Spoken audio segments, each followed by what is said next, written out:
Profil Djalika Maharani, anggota DPD dan MPR RI termuda, dapat rekor muri, putri mantan Bupati Ogan Ilir. Berikut ini profil Djalika Maharani, anggota DPD dan MPR RI termuda.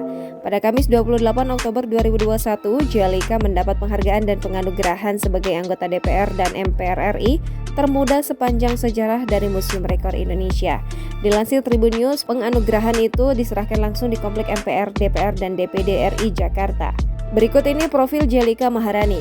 Mengutip situs resmi DPD RI, Djalika Maharani lahir di Palembang pada 20 September 1997. Kini ia berusia 24 tahun. Ia merupakan putri dari mantan Bupati Ogan Ilir, Ilyas Panji Alam. Djalika sukses menjadi senator setelah meraih 337.954 suara di daerah pemilihan Dapil, Sumatera Selatan. Sebagai pemula, Djalika menilai keberhasilannya menjadi senator adalah hal yang luar biasa. Berdasarkan informasi Pangkalan Data Pendidikan Tinggi, Djalika adalah lulusan vokasi Universitas Indonesia Program Studi Hubungan Masyarakat. Ia masuk menjadi mahasiswa Universitas Indonesia pada 2015 dan lulus di tahun 2018. Tak berselang lama setelah lulus, Djalika mencalonkan diri sebagai senator dan berhasil terpilih.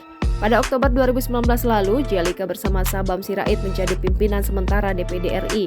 Penetapan itu dikarenakan Djalika dan Sabam adalah anggota DPD RI termuda dan tertua periode 2019 hingga 2024. Keduanya pun langsung memimpin sidang dalam rangka meminta persetujuan anggota tentang agenda rapat paripurna DPD RI usai dipilih menjadi pimpinan sementara.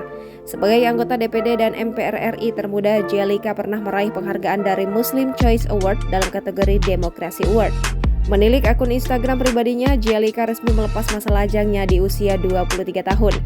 Ia menikah dengan seorang anggota Polri bernama Fahad Bafadal pada Juni 2021 lalu.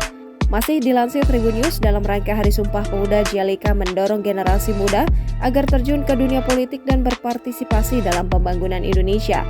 Menurut Djalika, usia muda bukan kendala seseorang untuk terjun ke dunia politik.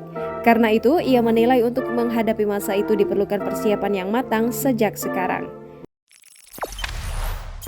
Jangan lupa subscribe, share, komen, dan like ya!